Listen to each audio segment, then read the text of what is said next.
Oi, pessoal, tudo bem? Nós estamos aqui para realizar mais um Radar Macro. Eu, Thalita, Macro Research Analyst, e Tiago, Credit Research Analyst. Também contamos com a ajuda de Eliseu, que não está aqui no momento, mas ele contribuiu muito para nós conseguirmos fazer esse Radar Macro muito bom para vocês. E vamos iniciar hoje análises sobre as principais movimentações econômicas que aconteceram durante essa semana, que influenciaram diretamente no mercado financeiro e em outras áreas da economia. Federal Reserve, o Banco Central dos Estados Unidos, decidiu manter as taxas de juros inalteradas durante a sexta reunião consecutiva. Essa decisão mantém as taxas no nível mais alto em 23 anos, refletindo, de certa maneira, a postura do Fed em relação à inflação e ao mercado de trabalho.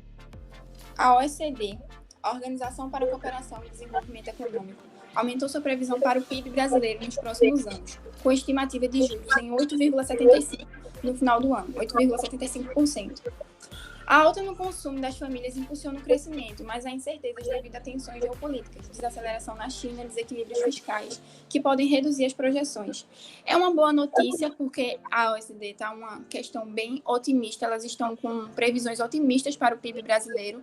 Todavia, essas questões geopolíticas que influenciam diretamente na economia, tanto internacional quanto nacional, elas fazem com que as estimativas elas não sejam tão realistas ao ponto de que a qualquer momento tudo pode mudar, principalmente com essa desaceleração da China e essa questão do impacto fiscal na economia brasileira. Por conta desses desequilíbrios, isso pode influenciar diretamente no PIB. Todavia, no que tange a questão de o aumento dos consumos das famílias, isso é uma coisa muito boa, porque à medida que o consumo aumenta, a gente está alimentando a economia, a gente está fazendo com que ela se movimente, porque aumentou o número de pessoas querendo consumir determinado produto, aumentou a demanda por ele, também vai aumentar a demanda por trabalho por ele, ou seja, isso também gera renda. O Gabinete de Análise Econômica americano divulgou, nessa semana, os níveis de exportações e importações no mês de abril, sendo as exportações 257 bilhões de dólares e as importações 327 bilhões de dólares. Os dois números representam um recuo em comparação ao mês anterior, sendo uma queda de 1,2% nas importações e 2,28% nas exportações. O Banco Central do Brasil divulgou nesta semana um novo relatório que destaca a solidez do sistema financeiro nacional, apesar da desaceleração da economia no âmbito real. Há sinais positivos com a redução da política monetária e a rentabilidade dos bancos que tiveram leves recuperações.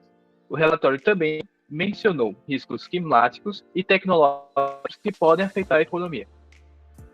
A taxa de desemprego no primeiro trimestre deste ano foi de 0,9% menor em comparação com o mesmo período do ano anterior, de acordo com o IBGE.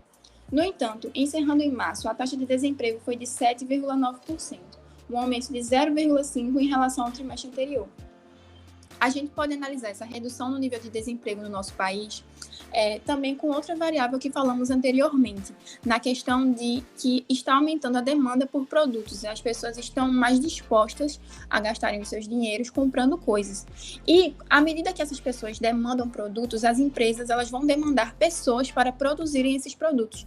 Então, é uma coisa que influencia diretamente na outra. Por isso que, em comparação ao ano anterior, a taxa de desemprego reduziu, porque o número de pessoas, o nível de consumo, ele aumentou. Isso influencia diretamente no nível de pessoas que estão sendo colocadas, pessoas ocupadas, que estão sendo inseridas no mercado de trabalho.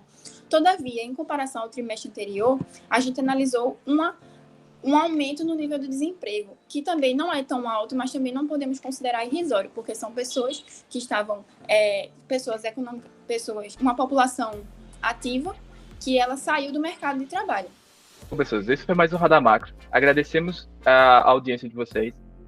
Continue seguindo as nossas redes sociais da Risco. E esperamos vocês na próxima semana com mais notícias do mundo econômico.